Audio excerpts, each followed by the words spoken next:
যে মেয়েটা জন্মের পর দৃষ্টিহীন হওয়ার দরুন তার বাবা তাকে ফেলে চলে গেছিল, আজ সেই মেয়েটাই উইমেন্স টি20 ওয়ার্ল্ড কাপ ফর দ্য ব্লাইন্ডের একজন গেম চেঞ্জার। হ্যাঁ, মেয়েটার নাম সিমু দাস। তার বাবার কাছে সিমুর অপরাধ, সিমু জন্ম থেকেই দৃষ্টিহীন। আর ঠিক এই কারণে সিমুর বাবা ভেবেছিলেন তার স্ত্রীর বোধহয় শারীরিক কোনো ত্রুটি রয়েছে, না হলে এমন সন্তান কেন জন্মাবে। আর তাই মেয়ের মুখ দেখেননি বাবা, তার বদলে সদ্যজাত সিমু এবং তার স্ত্রীকে ত্যাগ করে দিয়ে চলে গেছিলেন। সেদিন একবারও ভাবেননি সেই সময় সদ্য মা হওয়া তার স্ত্রী ঠিক কিভাবে একা মেয়েকে মানুষ করবে। কিন্তু ওই যে কথায় আছে না, যে রাখার সে ঠিকই রাখে।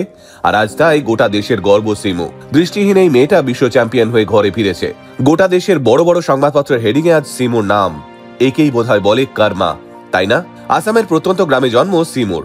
সিমু ছোটবেলা থেকেই দেখেছেন তার মাকে অসুস্থ অবস্থায়। সিমুর একজন ভাইও রয়েছে।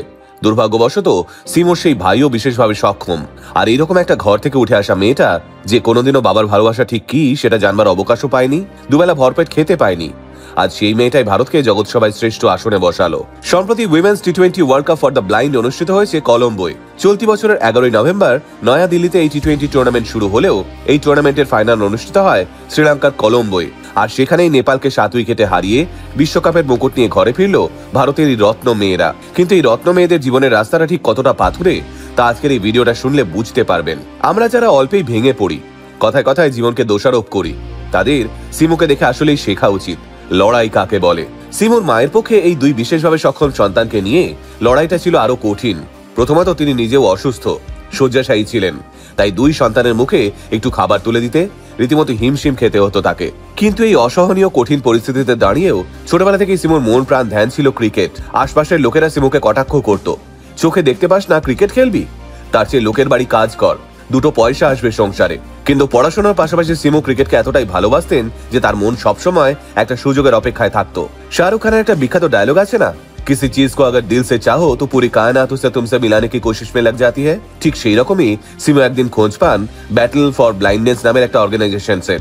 সেখানে গিয়ে সিমু বুঝতে পারেন এই লড়াইটা তার একার নয়, তার মতো এমন অনেক মানুষ আছেন যারা এভাবেই মাথা উঁচু করে জীবনের পথে এগিয়ে যাচ্ছেন। এই সংগঠনের সান্নিধ্যে আসার পর ভালো খাবার, চিকিৎসা, পড়াশোনার পাশাপাশি সিমুদের সামনে একটা প্রশ্ন রাখা হয়েছিল, তারা বড় হয়ে কি হতে চায়। সিমু সেদিন সর্বসমক্ষে জানিয়েছিল ক্রিকেটার। এরপর সেই অর্গানাইজেশনের তরফ থেকেই সিমুকে প্রপার প্রশিক্ষকের কাছে ট্রেনিং দেওয়া হয় ক্রিকেটের। আর তারপর cricket association for the blind in India CABI এর পক্ষ থেকে ভারত ও নেপালের মধ্যে একটি দ্বিপাক্ষিক মহিলা ক্রিকেট সিরিজের আয়োজন করা হয়। আর সেখানেই সিমু গোটা দেশকে দেখিয়ে দেন ইচ্ছে শক্তি আর পরিশ্রম মানুষকে ঠিক কোথায় নিয়ে যেতে পারে। এই উইমেন্স টি20 ওয়ার্ল্ড কাপ ফর দ্য ব্লাইন্ডে সিমু সেরা খেলোয়াড় হিসেবে মনোনীত হন। আজ গোটা দেশ কুর্নিশ জানাচ্ছে সিমুর লড়াইকে। সিমুর জীবনের অন্যতম অনুপ্রেরণা ভারতীয় মহিলা ক্রিকেট দলের অধিনায়ক হরমনপ্রীত কৌর। একদিন তার মতোই বড় ক্রিকেটার হতে চান সিমু। বর্তমানে নিজের আত্মবিশ্বাস অনেকটাই বেড়ে গিয়েছে সিমুর। সিমু বুঝতে পেরেছেন নিজের পরিচয় তৈরি করাটা ঠিক কতটা গুরুত্বপূর্ণ। তাই এই মুহূর্তে টাইপিং শেখার পাশাপাশি সরকারি চাকরির জন্য প্রস্তুতি নিচ্ছেন সিমু। নিজের সমস্ত প্রতিবন্ধকতা ভুলে আজ মেয়েটার লক্ষ্য একটাই, বাঁচার মতো করে বাঁচতে হবে। ভাবা যায় একদিন এই মেয়েটাকে নাকি দৃষ্টিহীন হয়ে জন্মানোর অপরাধে বাবা ছেড়ে চলে গেছিল। আজ সেই মেয়েটাই গোটা দেশের গর্ব। আসলে এমন রত্ন মেয়ের বাবা হতেও ভাগ্য লাগে। সিমুর বাবা সত্যিই হতভাগ্য যে তার নিজের ঘরের রত্নকেই চিনতে পারলেন না। আর চিনতে পারলেন না বলেই হাতের লক্ষ্মীকে অবহেলা করে পায়ে ঠেললেন। কিন্তু সময় বোধহয় এভাবেই ঘুরে আসে। আর তাই আজ একাকী মায়ের মেয়ে যোগ্য জবাব দিল তার বাবাকে। কে বলে কর্মফল পায় না মানুষ, এর থেকে বড় জবাব আর কি হতে পারে বলুন? কুর্নিশ সিমু দাসকে। জয় হিন্দ, চক দে ইন্ডিয়া।